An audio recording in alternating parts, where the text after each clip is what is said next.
Salut, salut, j'espère que tu vas bien. Donc je te félicite de regarder des cours de mathématiques. Aujourd'hui, je vais t'expliquer comment on fait pour comparer des fractions. Alors, si tu ne les as pas vues au préalable, va au moins voir ma vidéo sur la simplification de fractions. C'est très important, tu vas en avoir besoin pour pouvoir comparer ici. Alors, le début, on peut commencer sans problème. Je t'ai mis quelques fractions à comparer. 25 sur 16 et 31 sur 16. Tout de suite, tu peux remarquer qu'elles ont le même dénominateur. Je te rappelle que le numéro en haut s'appelle le numérateur et le numéro en bas, c'est le dénominateur. Donc quand elles ont le même dénominateur, c'est déjà fait. Du coup, tu as juste à regarder le numérateur, les numérateurs, comment ils sont en haut. Est-ce qu'ils sont supérieurs à, inférieurs à ou égales? Quand on te demande de comparer, c'est que tu dois dire est-ce qu'elles sont égales, tes fractions, ou est-ce que la première est supérieure à la deuxième, ou est-ce que la première est inférieure à la deuxième? Donc, on va voir ça dans nos exemples. Alors, 25 16e et 31 16e. Quel est le plus grand? Ça va être 31. 31 16e est plus grand que 25 16e. Tu dois être d'accord avec moi. Donc, tu peux, sans problème, mettre ce signe. 25 16e est plus petit que 31 16e. Tu viens de les comparer. On passe à celle-ci. 20 sur 100 et 19 sur 100. Même dénominateur, tu n'as donc aucune transformation à faire pour pouvoir les comparer. 20 centièmes et 19 centièmes. Ici, c'est 20 supérieur à 19. Donc, tu peux tout à fait mettre ce signe. Cette fraction-là est supérieure à celle-ci. OK. Maintenant, un tout petit peu plus compliqué. 13 sur 3 et 24 sur 6. Donc on appelle ça 13 tiers, 24 sixième. Ok.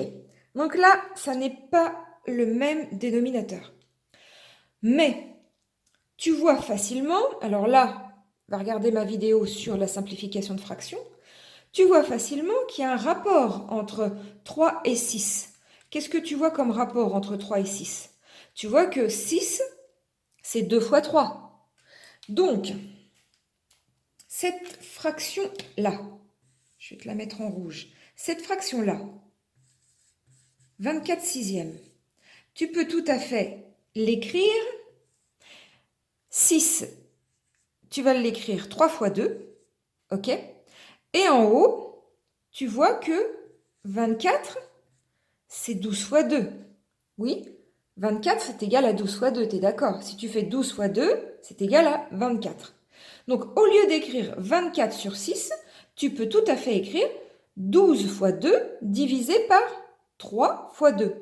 Et là, tu vas pouvoir simplifier ta fraction par 2.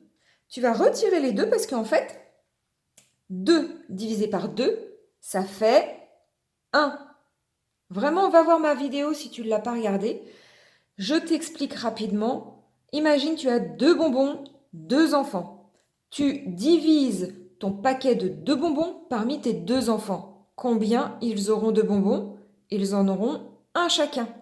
Ce qui fait qu'ici, tu vas avoir fait 12 divisé par 3 multiplié par 1. Parce que 2 divisé par 2, on vient de dire, ça fait 1. 12 divisé par 3 multiplié par 1. Donc, tu ne vas pas t'encombrer. Et donc, ici, tu sais que ça, 24 sur 6, c'est donc 12 sur 3. OK? Donc maintenant, tu vas pouvoir savoir quelle est la plus grande fraction. Est-ce que c'est 13 divisé par 3 ou 12 divisé par 3? Eh bien, c'est 13 divisé par 3. Voilà. Donc, une fois que tu as fait tout ce petit brouillon sur ta feuille, sur ta copie, tu vas écrire ceci, tac, tac, tac, voilà, que 13 divisé par 3, 13 tiers, est supérieur à 24 sixièmes. Voilà. Même chose pour ces deux fractions. 11 sur 5 et 55 sur 25. Alors là, non plus, ça n'est pas les mêmes dénominateurs. Donc, voilà ce que tu vas faire. Tu vas prendre ton 25 sur 5, sur 25, 55 sur 25, je vais y arriver. Donc là, quel est le rapport entre 5 et 25? Là, tu vois que 25, c'est 5 fois 5. Et en haut, 55, c'est 11 fois 5. OK? 5 divisé par 5, ça fait 1. Imagine 5 bonbons, 5 enfants, ils auront un bonbon chacun. Donc ça, paf, tu peux l'enlever. Donc 55 sur 25, c'est aussi égal à 11 sur 5.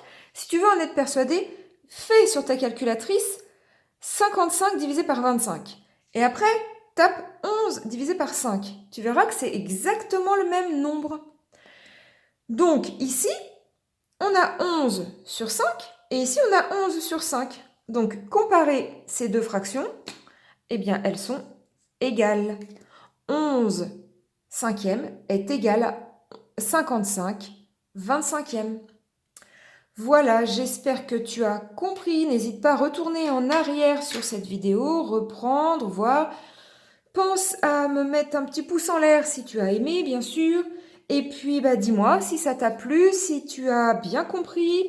N'hésite pas à me demander des chapitres spécifiques, des petites choses sur lesquelles tu peux bloquer. Je te ferai des vidéos les plus courtes possibles, les plus simples à comprendre.